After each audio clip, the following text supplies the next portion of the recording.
Sir, ఇతను రోహన్.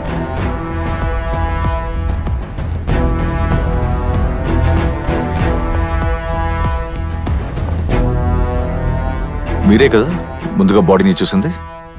లేదు sir, అందరూ మాట్లాడుతుంటేనే మేము కూడా తెలుసుకున్నాం. రోగన్, ఫైజల్ ఇద్దరు గొడవ పడేవారు కదా? అలాంటి గొడవలు ఏం లేదు సార్.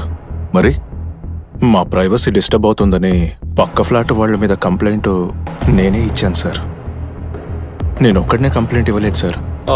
కంప్లైంట్ ఇచ్చిన వాళ్ళ లిస్ట్లో మీరు ఉన్నారా?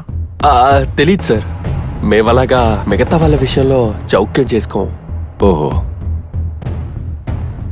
ఈ రూబన్ ఇంకా స్నేహ మిగతా వాళ్ళతో కలివిడిగా ఉండేవారు కాదు కదా? పక్క ఫ్లాట్ లో ఉండే కిరణ్ తో మాత్రం సఖ్యంగా ఉండేవారు. ఆ విషయం నీకెలా తెలుసు? ఇదిగో ఆవిడ మాట్లాడుతున్నది మాతో.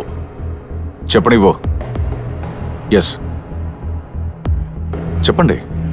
రూబిన్ కి వాళ్ళ వైఫ్ కి మధ్య గొడవ జరిగినప్పుడు ఈ కిరణే వచ్చి సాల్వ్ చేశారు. మీరు చివరిసారిగా స్నేహాన్ని ఎప్పుడు చూసారు? దాదాపుగా 1.5 వారం అయిండొచ్చు సార్, సరిగ్గా గుర్తులేదు. అదెలా గుర్తులేదంటారు? ఇక్కడ ఉన్న వాళ్ళంతా మీరు ఫ్రెండ్స్ అని చెప్తున్నారు. నిజమే సార్, నేను స్నేహ ఒకచోటే చదువుకున్నాం.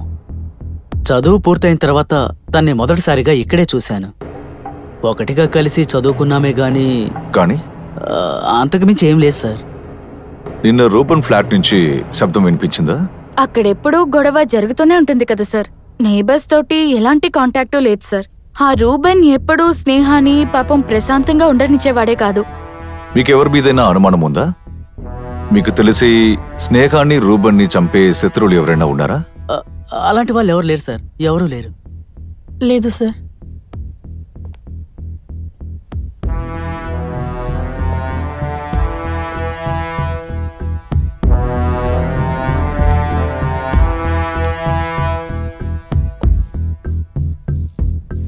మీ ముగ్గురు ఇక్కడ ఏం చేస్తుంటారు? సినిమా వాళ్ళు సార్. సినిమా? ఏ ముఖం రా నీది? నా మొహానికి తక్కువేంటి? ముఖానికేం తక్కువ లేదనుకో. ఇదేంట్రా, గంజాయా? బీడీ సార్, తాగితే కేసు పెట్టరు. తాగితే కేసు లేదు కదా? అయితే నీకు చట్టం బాగా తెలుసు. కొంతవరకు. నీ ఇల్లెక్కరా? పక్క ఊరే సార్. పక్క ఊరేంట్రా?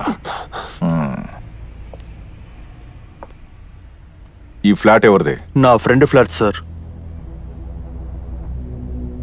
నిన్న రాత్రి ఇక్కడ ఏం జరిగిందో వివరంగా చెప్పి తీరాల్సిందే.